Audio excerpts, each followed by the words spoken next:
وقل رب زدني علما. إن الحمد لله نحمده ونستعينه ونستغفره ونعوذ بالله من شرور أنفسنا ومن سيئات أعمالنا. من يهده الله فلا مضل له ومن يضلل فلا هادي له، وأشهد أن لا إله إلا الله وحده لا شريك له، وأشهد أن محمدا عبده ورسوله. أما بعد، فإن خير الحديث كتاب الله، وخير الهدي هدي محمد صلى الله عليه وسلم، وشر الأمور محدثاتها، وكل محدثة بدعة، وكل بدعة ضلالة، وكل ضلالة في النار. Again, welcome back, brothers and sisters in Islam. As was announced, this topic is about the beauty of the marriage and the proper way to marry. Marriage is the legislation of marriage is from the blessings of Allah subhanahu wa ta'ala upon His creation.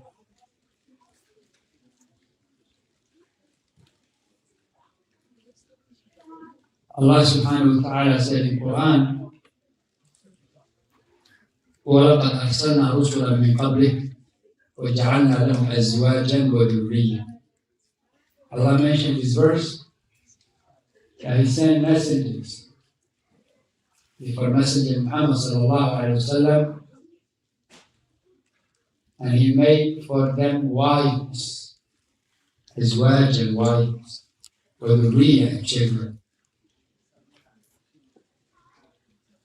So it's from the favors of Allah subhanahu wa ta'ala to be married, as it's from the favors of Allah subhanahu wa ta'ala to have children. Allah subhanahu wa ta'ala mentioned that the marriage is second. What is second in English? Second, ليسكنوا إليها. To have tranquility. Tranquility. Now, dwelling, jazakallah khairan, calmness, tranquility.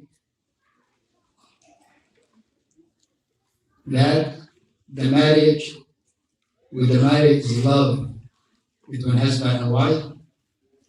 Between them is mercy. So in marriage you have mercy.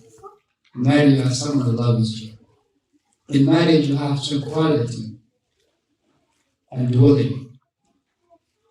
Allah said in the Quran, وَمِنْ آيَاتِهِ أَنْ خَلَقَ لَكُم مِّنْ أَنفُسِكُمْ أَزْوَاجًا لِتَسْكُنُوا إِلَيْهَا.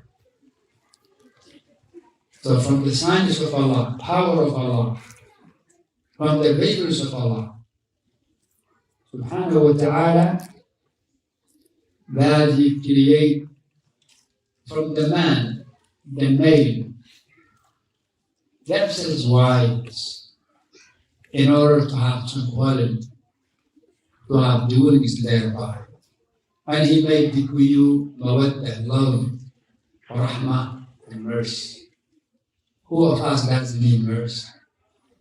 Who of us doesn't need someone loving, care about him? All of us.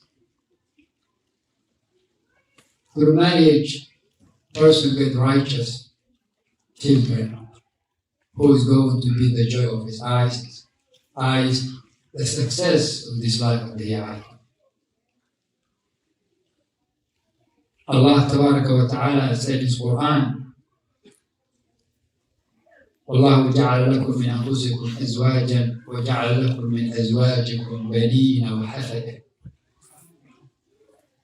Again, from the favors of Allah subhanahu wa ta'ala, that He made for you wives, and from them banin, children, وَحَفَدًا, and grandchildren, the offspring. It's favor of Allah azza wa jalla. So that's something Allah subhanahu wa ta'ala consider mercy, consider His love, consider tranquility, concerns subhanahu wa ta'ala from his waivers, how is not you? How is not good for the person? And because of that, because of the benefits and the beauty of marriage in Islam is recommended. And sometimes it becomes mandatory. Such a way the person is going to be a sinner if he doesn't get married.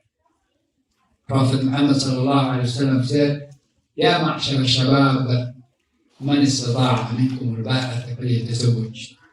O youth, whoever among you is able to get married, he should get married. O youth, whoever among you who is capable to get married, he should get married. Then the Prophet ﷺ mentioned some of the benefits of getting married. It protects one's chastity. It protects one's gaze. So it's recommended. And if someone is not able, whatever the reason may be, then he is recommended, highly recommended to fast. To fast, not to do anything else. Not to do any other things to fulfill your desire. To protect yourself from haram, then fasting. That's the cure.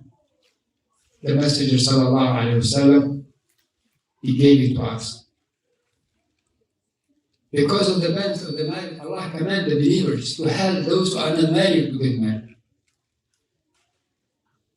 Those righteous ones who are obedient to Allah tabaraka wa ta'ala, they are not able to get married. Allah commands us to help them to get married. So if you're able financially, help them financially. If you're able through intercession to talk to someone who has a daughter, who has a sister on behalf of that Muslim who you know him, you know her, she's righteous, he's righteous, and then it's still to get married. But no one is marrying them, or they don't know them, and they like, you take your responsibility as a Muslim, and you intercede for that person. I know good about him, and I don't praise anyone for Allah Azza wa Jalla. He's upon good manner, he's upon good aqidah, he can take the responsibility of marriage, but he's not able financially. Or, no, not the financially, but no one is marrying, nobody knows. Allah said in the Quran, وَأَنْكِحُوا الْأَيَّامَ مِنْكُمْ وَالصَّالِحِينَ مِنْ عِبَادِكُمْ وَإِمَائِكُمْ. For both male and female, the righteous, the obedient ones, the practicing Muslims. He doesn't drink alcohol, she doesn't live on hijab, he's not disrespectful to his parents, he's not doing this, he's not doing that, he's obedient, he's trying to please Allah Azza wa Jalla. That he should be helped, she should be helped with her. This shows the importance of marriage. And Allah promised for those people, even though at the beginning they are not financially able, إِن يَكُونُوا فُقَرَاءَ, if they are poor, يُغْنِيهِمُ اللَّهُ مِنْ فَضْلِهِ, Allah will suffice them from His bounties. So you don't stay away from marriage because you are poor. You don't have income. That's wrong belief. Get married. Allah subhanahu wa ta'ala will give you richness. An authentic hadith, Prophet sallallahu alayhi wa sallam said, ثلاث حق على الله عونهم وذكر منهم عليه الصلاة والسلام الناكح يريد العفاف. They have right upon Allah to help them, to aid them. Allah owed His favor, subhanahu, He bestowed this to three from the people. One of it is the one who getting married and he wants to protect his modesty and chastity. To stay away from haram. Allah subhanahu wa ta'ala will aid him, will support him. And through experience, Allah has been seen. People who were poor, their life was not stable. They get married, better income, calmness, tranquility, fathers. You're surprised how this person changed. Allahu Akbar. The more they have more kids, the more they have better income. Better income. It's not what some people think. If you have one more child, your world life is going to end. No, Alhamdulillah. Allah is the provider. You just take the meaning, you rely on Allah. Tabarak wa ta'ala. So, that shows the importance of marriage in Islam.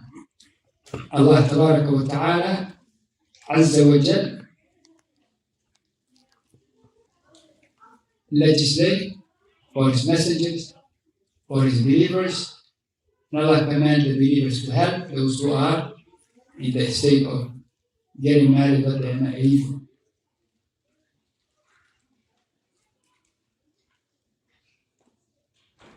What is the proper way?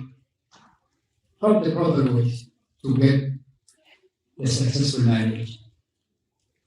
Inshallah, there is another talk tomorrow night, inshallah. It's about how to maintain a successful marriage. How you marry, how. But now is the method, the proper way to reach to the right person.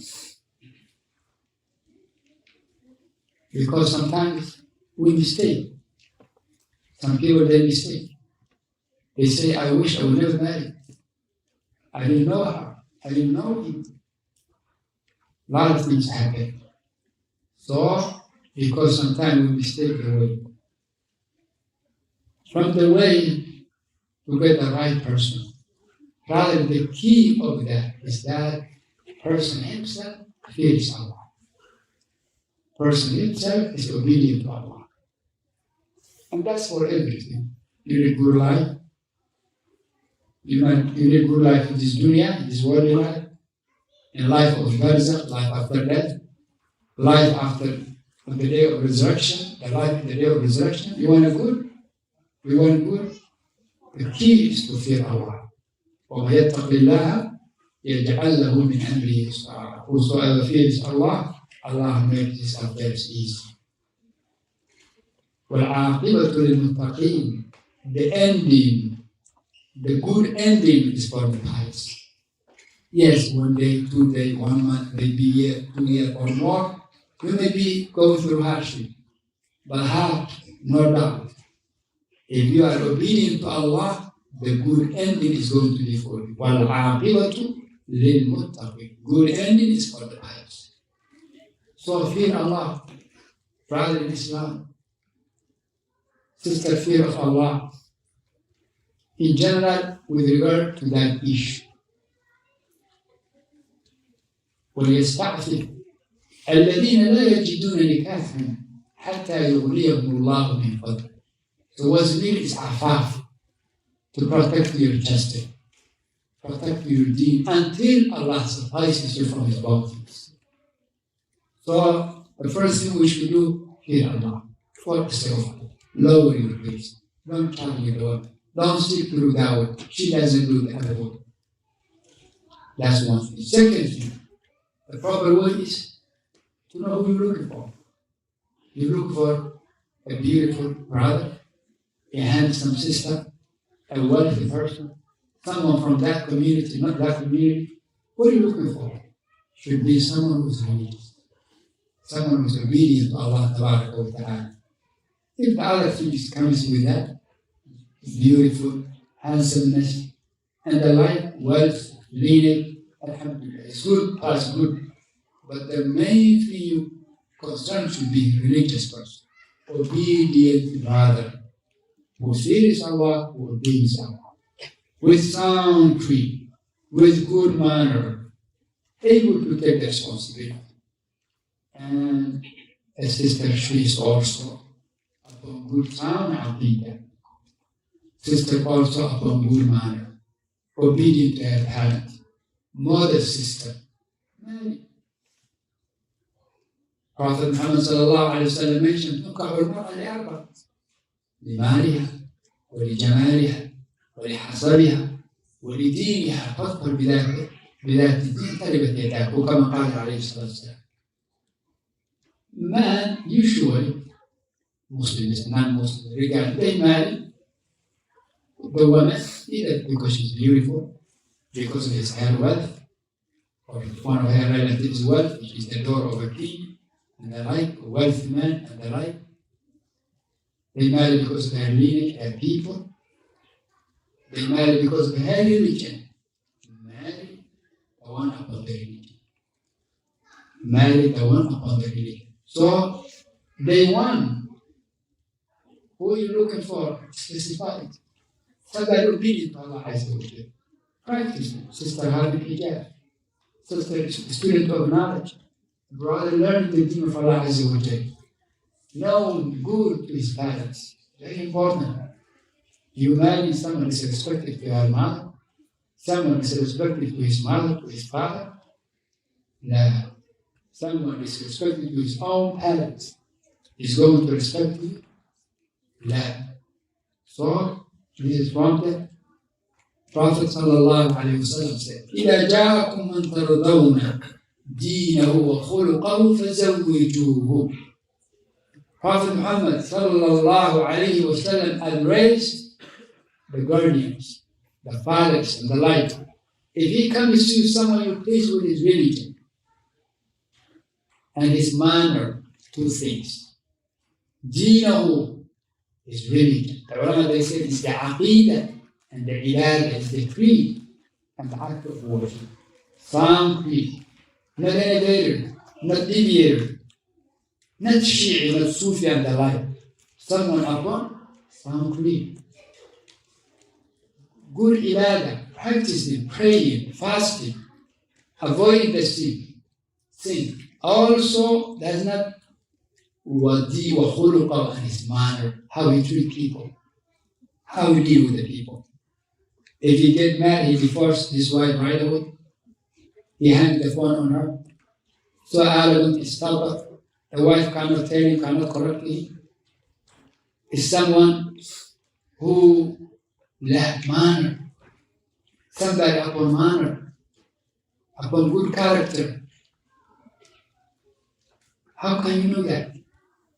You cannot know because the person will tell you, MashaAllah, I have a good manner, everybody likes it. La, you know through other people, through his teachers, through his neighbor, through his close friends. Those trusted people are those who know the person. So Prophet ﷺ command if he comes to someone who you please with his religion and his manner, get him married. Another hadith, one of the female of the companion of the Messenger ﷺ consulted with the Messenger ﷺ about 3 men who engaged her. Each one wants to marry her. They don't know one another. Prophet ﷺ said, as for Muawiyah, he doesn't have anything. As for Abu Jahl, he beat the women. He beat the women. Some of the scholars, they said this doesn't mean beating. It means he traveled a lot. Both meaning was there. Either way, it's not preferable. It's not that traveling all the time. If necessary comes, it's different. But the woman, she needs her husband to stay with her. So traveling is inconvenient to her. Okay? Someone who beat the woman, he may be temper.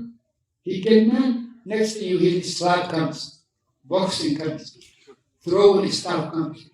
Some people, I was mad. I couldn't control myself. I'm really temper. This is the way I grow up. But his heart is the one. Prophet ﷺ said, don't marry that one, don't marry that one. Because both affecting her, that's financially, he's not able. And this one manner is beating her or is traveling. Marry Usama. And she married. Radiallahu ta'ala anhu. So Prophet ﷺ, he knows these people being asked. He knows them, alayhi salam, in their inner life. So, to marry someone who is upon religion and upon good mind, this is what you consider. The same thing as sister. Also, from the things which help to get the proper person, wife, spouse, or husband, it's al-mushawara, to consult with your beloved ones, consult with your parents. Consult with your parents. Especially a woman, she's not allowed to marry without the permission of her father, her guardian. So she consulted with his mother, with her mother, with her father. She doesn't hide that from them. The same thing, the brother consulted with his father. He consulted with those who know good about them, those who care about them. It's very important because when you never marry, you're young, you may be following traditions and something which in reality doesn't exist. So you need experience. Don't fall into what other people fell into of mistakes. Learn from them. So consult with them. What do you advise me? How do I approach? What do you know about that person? Especially the parents. The parents. From the things which help, inshallah, to get the proper person, bi'idhnillahi tabaraka wa ta'ala, is to look one's family, one's father, one's mother. Meaning someone you know him, he's very obedient, he has a daughter, he has a sister, especially those who live with him. And him you know good about, he's trustworthy. It's one of the ways. After I come to know, you have a sister who lives with you. You have a daughter. I don't know her. I just heard about that. I would like to, I'm thinking about to get to know and to marry. And inshallah, many of those people, they are trustworthy. They tell you the truth. If their daughter is not available, that person is not available, they will help you with another person. It's one of the ways. Don't feel shy. Don't feel shy. The same thing, don't feel shy to advise your daughter to marry to someone. Rather, to even approach that person. Umar radiallahu anhu, he approached who? He approached Abu Bakr to marry Hafsa. Then he approached Uthman to marry Hafsa. And they didn't. Abu Bakr, because he knew Prophet ﷺ was talking about Hafsa. So he didn't want to expose the Prophet's secret. So Umar looking for someone who married his daughter. So it's not shame to look for someone who married your sister, someone who married your daughter. This is the way. Prophet ﷺ, he affirmed that. So no parent should feel shy from that. That's actually your responsibility. Final things which help bi'idhnillahi tabaraka wa ta'ala to get the right person is dua. True invocation to Allah. Because we really don't know the people. Only Allah knows. Only Allah knows the reality of the people and what they do behind bars. Allahu A'lam, what they do in their secret life. Allahu A'lam, their true manners. Even sometimes parents may not know their own child because marriage life is another thing. They treat this man, he treat his father, mother as a father, as a mother, but they don't know how he's going to treat his wife. The same thing. Only Allah knows. Therefore, you ask Allah Tabaraka wa Ta'ala to guide you to the right person. Put your trust in Allah Azza wa Jalla. Make sincere dua. Oh Allah, I don't know them. Wallahu ya'lamu wa antum la ta'lamun. You may think that person is the correct person, suitable person to you. The case may not be. You may think that person is not suitable person for you. The case may not be. Allah knows, you cannot know. عسى أن تكرهوا شيئا وهو خير لكم وعسى أن تحبوا شيئا وهو شر لكم والله يعلم وأنتم لا تعلمون. You don't know, Allah knows. So ask Allah subhanahu wa ta'ala to choose for you, inshallah, the mother of your kids. The mother of your kids. Your kids should have a mother who is obedient to Allah, who fears Allah, who has a good manner, who nourishes them with the proper upbringing. Your children need a father who is good father, who is a good example for them, who God calling them to the good, safeguarding them from the evil. That's what you need, not any father. So ask Allah Tabaraka wa Ta'ala, make dua. So I mean, in order to have, inshallah, the right person, the right spouse, whether you be female or male, you yourself fear Allah. Bi-idhnillah ta'ala, and take those, inshallah ta'ala, advices we ask Allah subhanahu wa ta'ala to help those who are not married to get married the right person. We ask Allah tabarak wa ta'ala to help those who are not married to marry the right person. Oh Allah, help them, ya Arhamar Rahimeen. And Allah to keep those who marry their marriage in a successful way, in a joyful way. إنه سبحانه وتعالى والبر الرحيم. سبحانك اللهم وبحمدك أشهد أن لا إله إلا أنت أستغفرك وأتوب إليك. Bismillah. We will take a few questions. Sheikh already has a question, and inshallah we'll allow him, bi'idhnillah ta'ala, to answer it. We give the sisters one question, 2 questions for the sisters. You can write it and bring it and give it to someone to bring it up. And we'll give the brothers 1 question.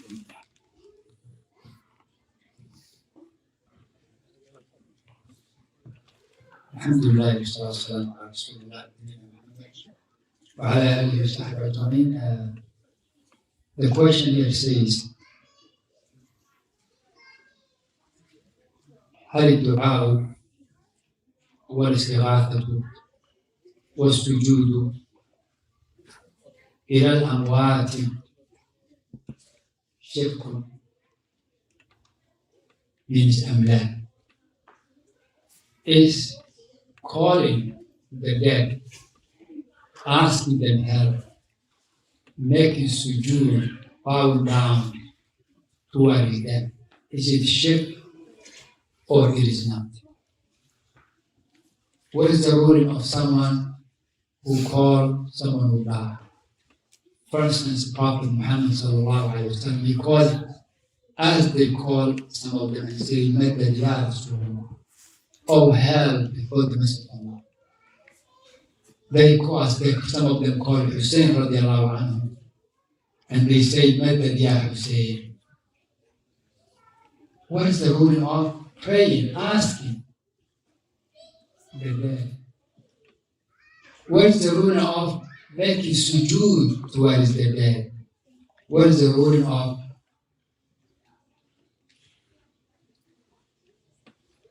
doing these things for the dead? This question comes because some people, they say making sujood towards other than Allah is not shirk by itself. It's not shirk by itself. Why? Because Allah commanded the angels to make sujood for Adam.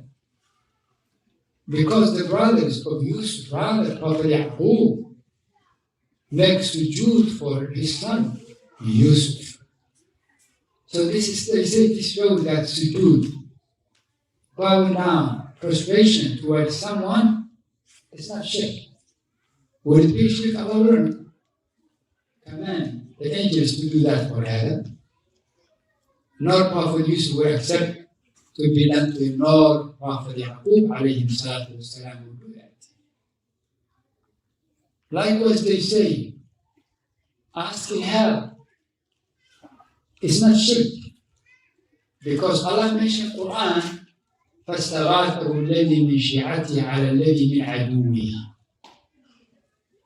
Allah mentioned in Quran that the one who was from the tribe of Prophet Musa asked help and aid Prophet Musa. He asked help him, O Musa. I mean, it's this individual. So they say this is salam. They say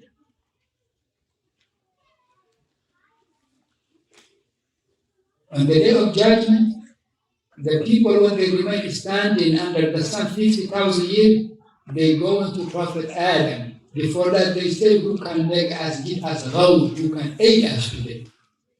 So say this is not shirk.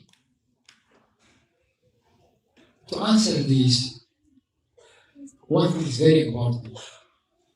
These people, they always take parable between the living and the dead. Means if they found someone alive, making sujood to someone alive, the same rule applies someone alive making sujood to someone who is dead.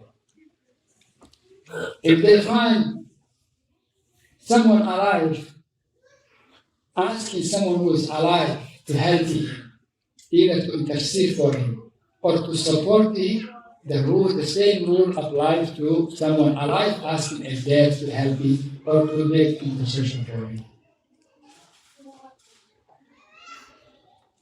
They see someone alive making sujood for a living. So someone who is alive,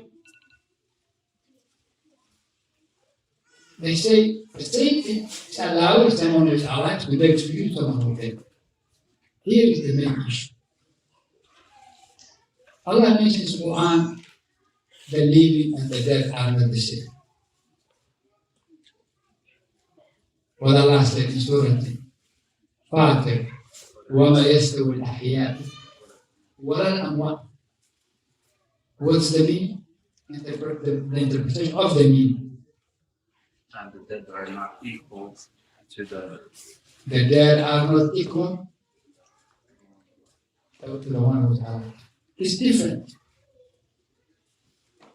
So now all these examples they mention is someone alive, asking someone alive who hears him, who responds to him, helping him with this, with what he's able. Is someone alive making sujood in a form of greeting, in a form of honoring, which was allowed back days, but haram is not allowed in Islam. It's not allowed in Islam. They take that as someone who is dead. So, Allah Tabaraka wa Ta'ala forbade to make sujood for the sun because وَاسْجُدُوا لِلَّهِ الَّذِي خَلَقَهُنْ إِن كُنتُمْ إِيَّاهُ تَعْبُدُونَ. This alim, there's a noble book, anyone who is able to read the Arabic, please read this book. Inshallah, give it some time. Or ask someone who's able to read to help you, because you really make you understand a lot of doubts those people that they bring to justify shirk. This book, حفظه الاشتباه عن معنى العبادة والإله للشيخ معلمي اليماني رحمه الله, that great muhaddith. And this book has a very good tahqiq. A great job was done by Sheikh Dr. Uthman Ma'ali Mahmoud, one of the Somali ulama. He did a great job in this book. رفع الاشتباه عن معنى العبادة والإله, removing the confusion from the meaning of worship and from the meaning of God, ilah. He made very clear. So read that book. The Shaykh, he made the ta'rif, definition of the act of worship, which is shirk, and the act of worship, which is tawheed. He said, العبادة معناها الشرعية هي الطاعة أو خضوع اختياري يطلب به نفع غيبي بسلطان بحجة. The legislative worship, act of worship is obedience or submissiveness and humbleness, voluntarily submissiveness and humbleness, by which someone is looking for an unseen benefit with proof. He has a proof for that. So when someone humbles himself, he submits himself to someone. He humbled himself to somebody, seeking an unseen benefit. It's not something you see in mushahada, you feel it. And That humbleness and submissiveness is based on voluntarily, not by force. And he has a proof for that. That's an act of worship. That's a tawheed. That's a tawheed. But if the person does the same, he humbles himself voluntarily to someone, he humiliates himself to someone, and he's seeking a benefit which is not unseen, and he doesn't have proof for that, then that's a shirk. What it means, now, you make sujood towards the Kaaba. You want a reward from Allah. Is that reward something seen, you touch it, you feel? No. It's not like now I ask you, Akhi, give me the phone, you give me your phone, I see it and feel it. But you're asking Allah reward, you're asking Allah Jannah, you're asking Allah children, you're asking Allah. So it's unseen benefit. And you have proof for that. This is ibadah, an act of worship. If you do that for someone else, a rock or a grave, you do the same thing, you bow down to it, you make sujood to it, you humble yourself to it, voluntarily, and you want unseen benefit, the same thing. You need help, you need Jannah, you need guidance. And there's no proof for that. That is shirk. So here, making sujood to somebody who is alive, and you want something from him, position from him, you want money from him, this is something seen. This is something seen. It's not allowed, but it's not, you are not seeking for naf'an ghaybiyyan. You are not seeking for something unseen. You're seeking for something physical. He will see it. He will respond to you. And if you do that, so to shorten it, this sujood, when the angels, they make sujood for Adam, did they want something from Adam? No, they didn't want anything from Adam. They obey Allah Tabaraka wa Ta'ala. Na'am. And Allah commanded them, they have proof from that from Allah Azza wa Jal. So this, that has to do with someone who goes to a grave of a sheikh, or go in front of an idol, or a statue, or an image, humble himself, and wants something, unseen things, which he doesn't have proof for. So the same thing dua. When you ask someone, give me your money, give me your car to use it. This is something seen, physical thing, seen, it's not unseen. How that going to be? Unlike you call dead. This is unseen. So no confusion. العبادة الشرعية هي الخضوع أو الطاعة أو الخضوع اختياري يطلب به نفع غيبي بحجة بسلطان. And the shirky one, the one unallowed, هو الخضوع خضوع اختياري يطلب به نفع غيبي بلا سلطان. So again, we ask Allah subhanahu wa ta'ala to safeguard us, make sujood to the dead, praying to them, to the absent, to the unseen, without the proof is a type of shirk, and this is what all those people were doing. They believe Allah subhanahu wa ta'ala is pleased with that. I conclude with this one. Even when you are kissing the black stone, you should have the sound cream. Black stone itself has no benefit, no harm. If you touch it, it doesn't benefit you. If you don't touch it, it doesn't hurt you. If you believe the black stone, the best stone on earth, this stone is from Jannah, Prophet kissing, prophets of Allah, righteous, awliya of Allah haqqan. Yet if you believe it has benefit by itself, you touch it, you get blessings, you get cured, then now you are not in the right path. Not about anything else.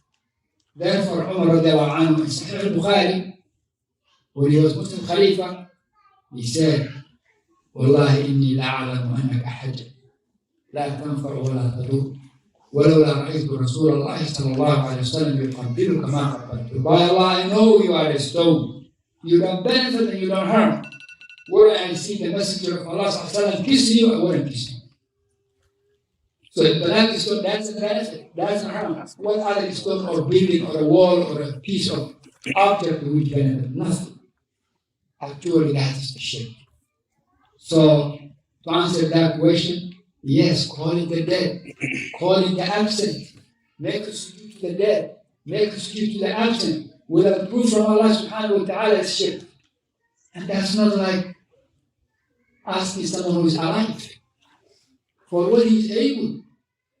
Now, and the like Allah, so we're still back. كتب سائل أيهما يقدم للرجل والمرأة طلب العلم والدراسة في الجامعة أم الزواج? Someone wrote and they said, which one is better for the male or female? Seeking knowledge, studying at the university, Islamic university, or getting married? Alhamdulillah,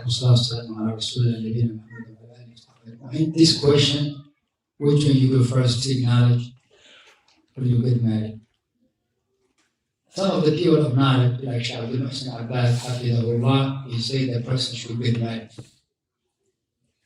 He say he should get married, and marriage will help him to seek knowledge. That's what Shaykh Abdisamad says. Other scholars, some of the ulama, they say it depends. The person is. Some people, they may be in a state to seek knowledge and to focus on the knowledge. If that is the case, that's better for them. Because in reality, some of those who seek knowledge, the marriage distracted them from the responsibility of the marriage. So if somebody is able, young, alhamdulillah, he feels he can seek knowledge. Yes, the desire, the wish to get married is not distracting him away from seeking knowledge, as many Salaf they did. Like Imam Ahmad bin Hanbal, seek marriage first. But if the person is not in that state, he's in the state Shaykh Abdisamad mentioned that he will be always, his heart will always be connected to a marriage, thinking about it, taking away his intention, and even sometimes the ulama is a word, is a mandatory to get married. As Ibn Hajar said, that marriage takes the 5 rulings. Sometimes a mandatory, sometimes it's makruh, it's disliked, sometimes it's mubah, it's allowed, sometimes it's highly recommended sunnah. Yes, and sometimes na'am, whether he mentioned the haram part or ruling or not. But the point is, after Allah, it depends on the person's situation. So if you are able to seek knowledge and to focus on, to concentrate on seeking knowledge, you know about yourself. You are not in that state. You all the time worry about marriage. You all the time thinking about marriage. You are not fulfilled. In this case, seek knowledge. Even short period, 6 months, 1 year, 2 years, whatever you are able. And alhamdulillah, inshallah, you will get married, especially as seeking knowledge sometimes has the conditions. You have to be certain age for like within university, 25 years old and alive. And a lot of responsibility may come. Now you may have a parent, father and mother who alhamdulillah taking care of the rest and the family, and they might even help you while after time you may not. So alhamdulillah. But again, if you are not in that state, then Shaykh Abdisamad said he should get married because it has been known through experience that lack of marriage distracts someone from the seeking knowledge, the Shaykh said. So, Wallahu A'lam,